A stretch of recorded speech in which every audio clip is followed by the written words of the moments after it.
Hi hello good morning. Match చూసే ఉంటారు KKR versus GT.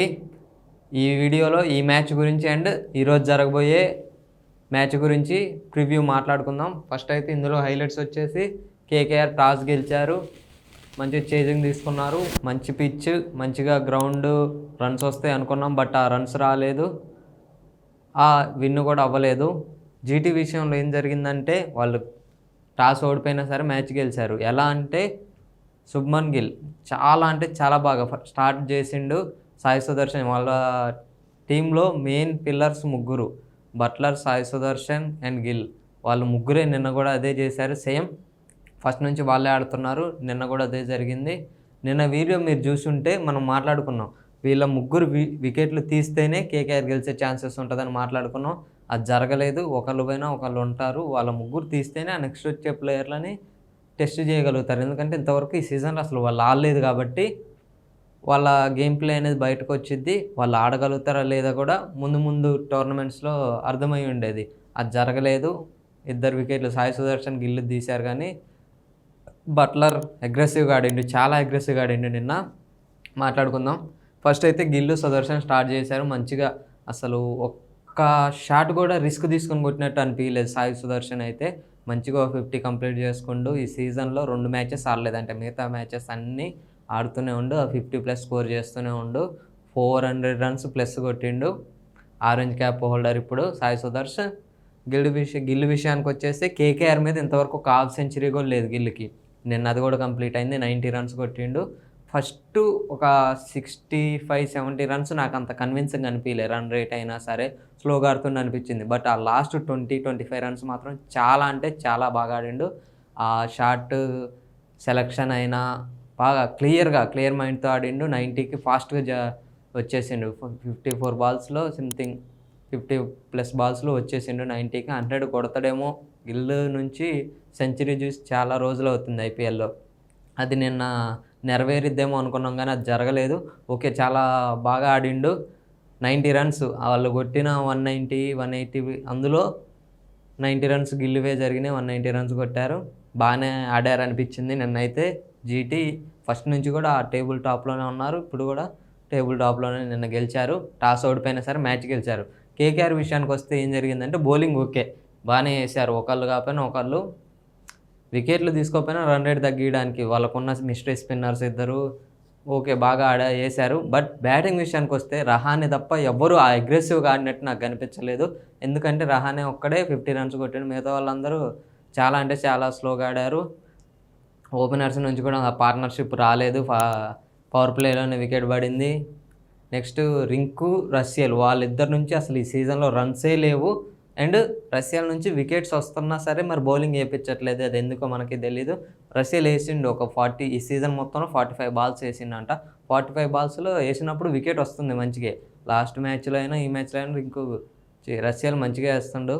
But ఏమన్నా కన్సర్న్ ఉందా తెలీదు, అది కూడా ఓపెన్ చేయట్లేదు. ఫామ్లో లేనప్పుడు ప్లేయర్ని చేంజ్ చేసుకుంటే మ్యాచ్ గెలిచే ఛాన్సెస్ ఉంటాయి. డబ్బులు ఇచ్చామని చెప్పి వాళ్ళని ఆడిస్తే వాళ్ళు ఫామ్లో లేనప్పుడు వేస్ట్, మ్యాచ్లో ఓడిపోతారు. అది చేంజ్ చేసుకోవాలి కేకేఆర్లో. నాకు తెలిసి నెక్స్ట్ మ్యాచ్లో ప్లేయర్స్ ఏమైనా చేంజ్ చేసుకుంటారని చూడాలి. ఈ మ్యాచ్ చేంజ్ చేసుకున్నా సరే వికెట్ కీపర్ని అంత ఇంపాక్ట్ ఏం చూపించలేదు. ఆ బ్యాటర్ వచ్చి ఫస్టే అవుట్ అయిపోయిండు. నెక్స్ట్ మ్యాచ్ మళ్ళీ ఛాన్స్ ఇస్తారా ఇవ్వరా అది కూడా తెలియదు. ఇప్పటి నుంచి వాళ్ళు గెలిస్తేనే టోర్నమెంట్లో ఉండగలుగుతారు. నిన్న మనం మాట్లాడుకున్నాం, ఓడిపోతే వాళ్ళు ఇప్పుడు 6 వాళ్ళు గెలవాల్సి వచ్చే సిచ్యువేషన్కి వచ్చింది. గెలుస్తారా లేదా మరి ఇప్పటి నుంచి అయినా చూడాలి. ఎందుకంటే లాస్ట్ ఇయర్ వాళ్ళు కప్పు కొట్టున్నారు. ఈ సీజన్ చూస్తే అసలు ఆ ఫామే కనపడట్లేదు. వాళ్ళ నుంచి ప్లేయర్స్ అందరూ వెళ్ళిపోయారు. శ్రేయస్ను వదిలేశారు. మెంటర్ లేడు వాళ్ళకి కరెక్ట్గా.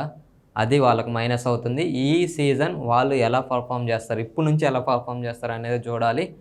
ఐ థింక్ ఇప్పటి నుంచైనా మంచిగా ఆడి మళ్ళీ ముందుకు రావాలి, గెలవాలని కోరుకుంటున్నా.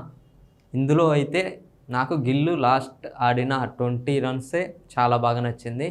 ఇది ఈ మ్యాచ్లో హైలైట్స్. ఇప్పటి వరకు నేను చెప్పింది మీకు నచ్చి ఉంటే సబ్స్క్రైబ్ చేసుకోండి, కొంచెం నాకు సపోర్ట్లా ఉంటుంది.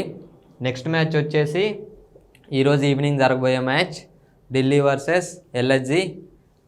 కేఎల్ రాహుల్ కెప్టెన్ కాకపోయినా కేఎల్ రాహుల్ ఎందుకు పెట్టా అంటే వాళ్ళ ఎక్స్ టీం మీద ఫస్ట్ మ్యాచ్ ఆడలేకపోయిండు. కేఎల్ రాహుల్ వాళ్ళ బాబు సంథింగ్ పాప పుట్టి అక్కడ ఉండి కేఎల్ రాహుల్ ఆ మ్యాచ్ ఆడలేదు. బట్ ఢిల్లీ గెలిచింది. ఈరోజు రివెంజ్ మ్యాచ్ ఎల్ఎస్జీ ఎలా ఆడతారు, ఎల్ఎస్జీ మీద కేఎల్ రాహుల్ ఎలా ఆడతాడు, అది ఇంపార్టెంట్ ఈరోజు చూడాలి. మరి కేఎల్ రాహుల్ మంచి అగ్రెసివ్గా ఆడుతుండు ఫస్ట్ నుంచి కూడా ఈ టోర్నమెంట్లో. ఫస్ట్ మ్యాచ్ వదిలేస్తే వేరే మ్యాచ్ ఆర్సీబీ మీద ఎమోషన్స్ చూపించిండు, అంటే వాళ్ళ హోమ్ గ్రౌండ్ అని చెప్పి కాంతార సెలబ్రేషన్ చూసిండు. అలా సెలబ్రేషన్ ఈరోజు ఆ ఎక్స్ టీం మీద ఏమైనా చూపిస్తాడా, ఎందుకంటే ఓనర్ డిస్రెస్పెక్ట్ చేస్తుందని చెప్పి రెస్పెక్ట్ కోసం బయటకు వచ్చాను కూడా చాలా ఇంటర్వ్యూస్లో చెప్పిండు.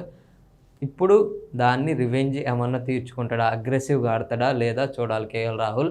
ఎల్ఎస్జీ విషయానికి వస్తే ఎల్ఎస్జీ ఫస్ట్ నుంచి మాట్లాడుకున్నాం బ్యాటింగ్ బాగుంది బౌలింగ్ లేదని, బట్ ఇప్పుడు చూస్తుంటే వాళ్ళ బ్యాటింగ్ కూడా తక్కువ కనపడుతుంది.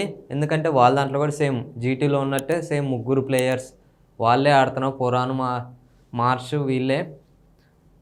క్యాప్టెన్ నుంచి అయితే ఒక మ్యాచ్ లాస్ట్ మ్యాచ్ కొంచెం ఫామ్లోకి వచ్చిండు అనిపించింది అంతే.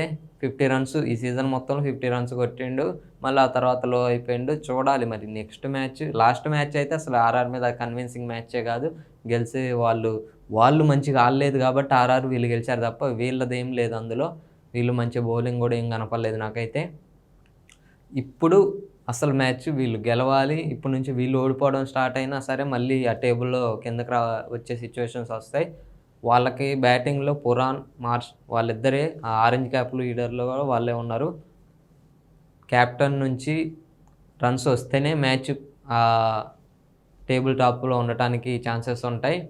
లాస్ట్ మ్యాచ్ మయాంక్ యాదవ్ వస్తాడు అని ఇన్ఫర్మేషన్ ఉంది, బట్ రాలేదు. ఈ మ్యాచ్ అని మయాంక్ యాదవ్ వస్తాడా, సక్సెస్ అవుతాడా చూడాలి. నా గెస్ కరెక్ట్ అయితే వస్తాడు. ఎవరో ఒకళ్ళ బౌలర్ని చేంజ్ చేసి మయాంక్ యాదవ్ని తీసుకుంటారు. వాళ్ళకి ఆ బౌలింగ్ కూడా కన్సర్న్ కనపడుతుంది చాలా మంచిగా.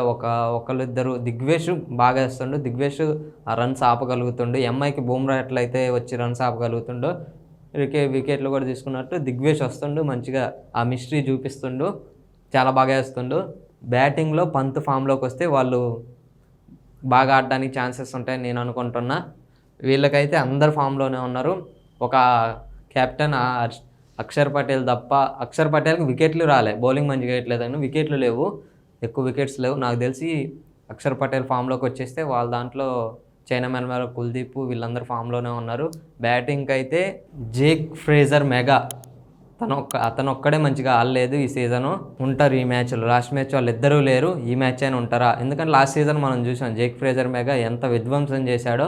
ఈ సీజన్ అది కనపడట్లేదు. మరి ఈ మ్యాచ్లో ఉండి ఛాన్స్ ఇస్తారా, ఈ మ్యాచ్లో ఆ స్టార్ట్ ఇవ్వగలుగుతాడా డీసీకి చూద్దాం. అతను కూడా ఫామ్లోకి వచ్చేస్తే మాత్రం డీసీ టేబుల్ టాప్ నుంచి కిందకి రాలేరు, అది ఫిక్స్. చాలా మంచి టీం డీసీ. ఈ మ్యాచ్ ఎలా జరగబోతుంది, కేఎల్ రాహుల్ మెయిన్ ఇంటెన్షన్ ఏముంటుంది అది మనం రేపు మాట్లాడుకుందాం. ఈ మ్యాచ్లో జరిగే హైలైట్స్ ఇది ఈ వీడియో. Thank you.